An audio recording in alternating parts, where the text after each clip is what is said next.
Assalamualaikum warahmatullahi wabarakatuh. Selamat pagi, siang, sore kepada Bu Bernardin. Kami dari kelompok 4 yang beranggotakan Kamila Nurul Halimah dengan NIM 218, Yunita Maria dengan NIM 215, Sultan Rafi dengan NIM 219, Ronaldo Dwi Saputro dengan NIM 220, dan saya sendiri Muhammad Syam dengan NIM 221 ingin mempresentasikan materi yang telah kami buat, yaitu Global Market Entry Strategies, Licensing, Investment, and Strategic Alliance. Berikut adalah dosen pengampu kami, yaitu Dr. Andes Bernardin Dwi MM.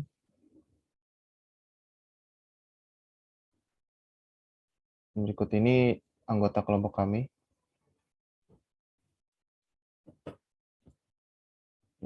Lanjut ke topik pembahasan. Yang pertama ada licensing dengan subtema Special Licensing Agreements. Yang kedua ada investment dengan subtema Joint Ventures. Dan yang ketiga yaitu Global Strategic Partnership dengan 3 subtema. Yang pertama yaitu The Nature of Global Strategic Partnerships. Yang kedua Success Factors. Yang ketiga Alliance with Asian Competitors, CFM International, GE, and SNICMA, A Success Story.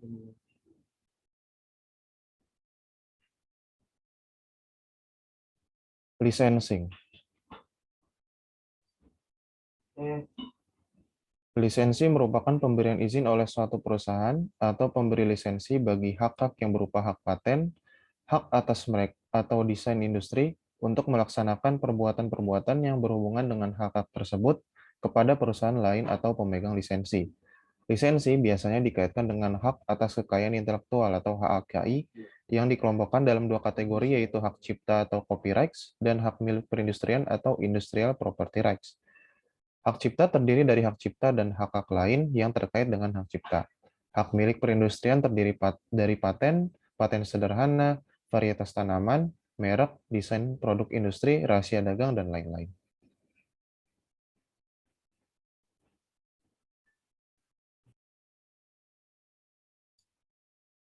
Itu ada Special Licensing Agreements. Licensing Agreements adalah kontrak tertulis atau perjanjian yang sah antara dua pihak di mana pemilik properti memberikan izin kepada pihak lain untuk menggunakan merek, paten, atau merek dagang mereka.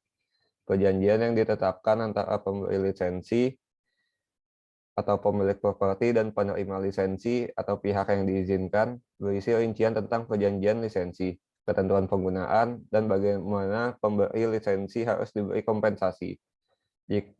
Jenis kontrak bervariasi berdasarkan apa yang dilisensikan. Perjanjian lisensi juga mengurangi perselisihan yang berkaitan dengan penjualan, masalah kualitas, dan royalti.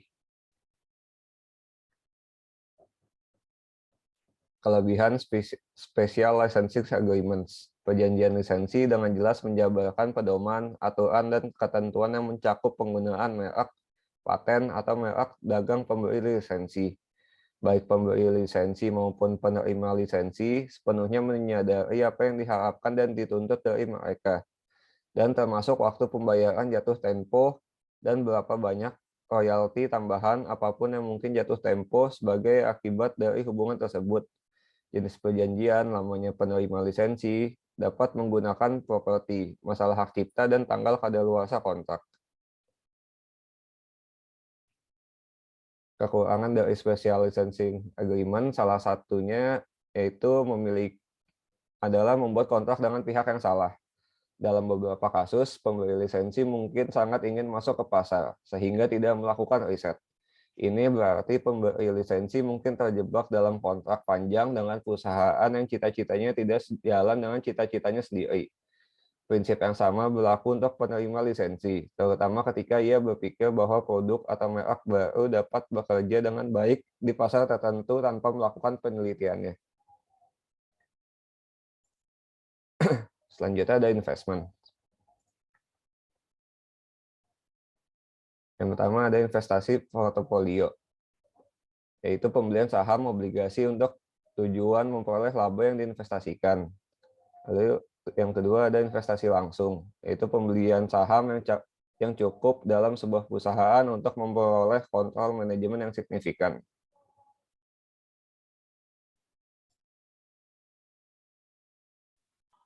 Kemudian ada joint venture. itu atau yang biasa disebut dengan perusahaan patungan merupakan perusahaan yang didirikan oleh dua atau lebih entitas bisnis dengan tujuannya untuk menyatukan sumber daya dan menjalankan bisnis dalam jangka waktu tertentu.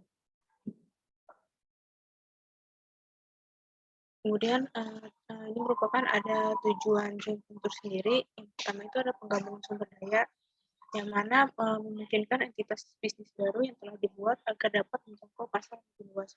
Kemudian ada alat bertumbuh yang mana pihak terlibat akan melakukan penggabungan ide, keterampilan, dan juga aset yang memungkinkan entitas bisnis baru dapat mencapai pertumbuhan bisnis yang lebih baik. Selanjutnya yang ketiga ada penggabungan keahlian. Dengan penggabungan keahlian masing-masing entitas bisnis, maka entitas baru tentunya akan memiliki keunggulan lebih baik. Selanjutnya ada inovasi produk dan layanan. Jadi pihak terlibat akan menawarkan produk baru melalui inovasi, yang mana dapat menjangkau ke pelanggan baru melalui produk baru yang dibuat. Kemudian ada menghemat uang. Setelah dua entitas bisnis bergabung, maka tiap perusahaan dapat menghemat pengeluaran masing-masing. Selanjutnya yang terakhir ada ekspansi pasar asing, yang mana saat ini joint venture juga menjadi salah satu metode yang digunakan untuk memperluas jaringan distribusi produk ke pasar asing yang menjadi target pasar. Kemudian di sini ada perbedaan joint venture dengan kemitraan. Partnership atau kemitraan ini merupakan entitas bisnis tunggal yang dibentuk oleh dua entitas atau lebih. Sedangkan joint venture sendiri merupakan penggabungan entitas atau dapat berbeda badan hukum menjadi entitas baru.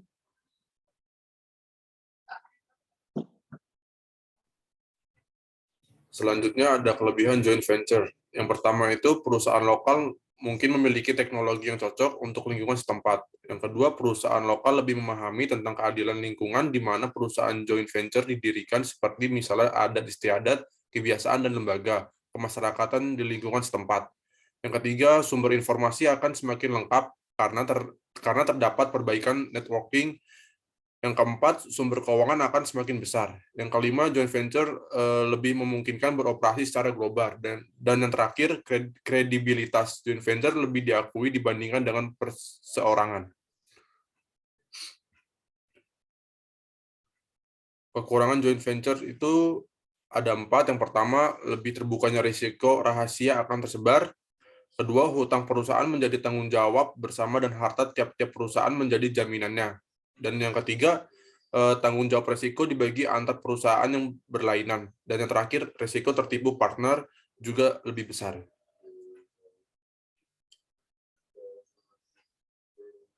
Global Strategic Partnership.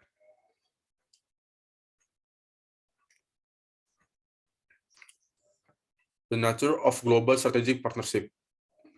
Global Strategic Partnership merupakan 2 atau lebih perusahaan dari negara berbeda yang bekerja sama sebagai suatu tim. Perusahaan terlibat dalam kemitraan strategis global karena mereka percaya kemitraan akan mengarah pada sinergi, yang berarti peningkatan manfaat ekonomi. Dilakukannya Global Strategic Partnership untuk yang pertama itu menjangkau pasar atau konsumen yang lebih luas. Dengan partnership, 2 atau lebih perusahaan dapat menjangkau pasar yang lebih besar dibanding dengan bekerja sendiri. Kedua, membuat entitas perusahaan di mana masing-masing perusahaan memperoleh persentase keuntungan, ada yang presentasinya sama atau lebih.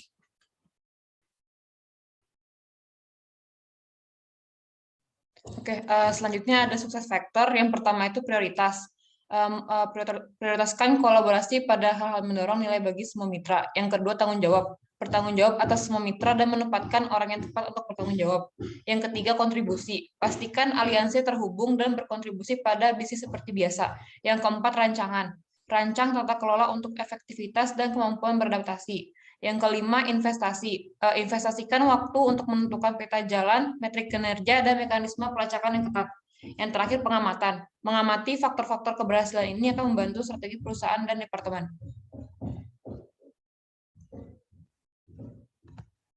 Selanjutnya itu ada Alliance with Asian Competitor, CFM, International, GE, and Stigma, a success story.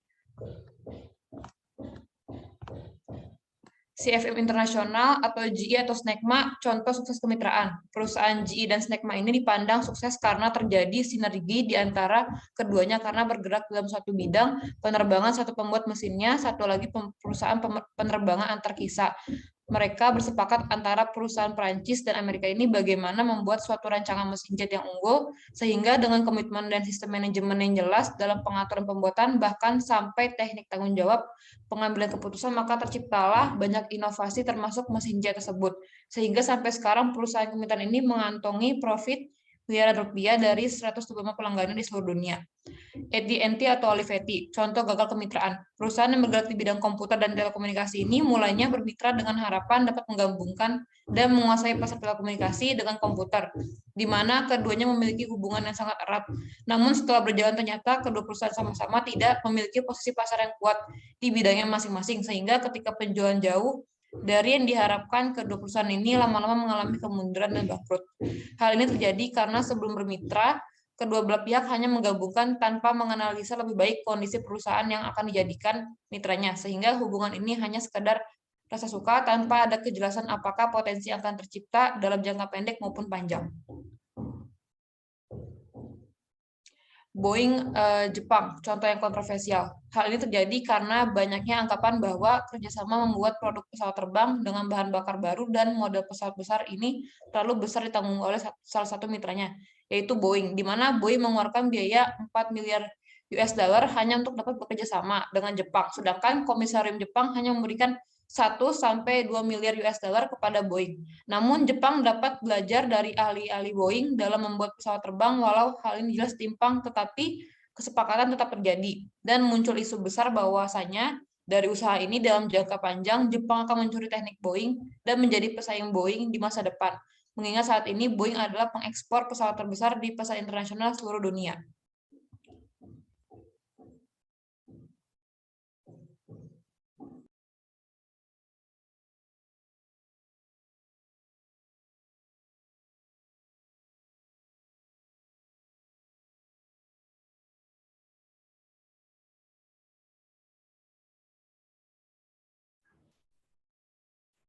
Sekian presentasi kami dari materi kelompok 4. Kurang lebihnya mohon maaf. Wassalamualaikum warahmatullahi wabarakatuh.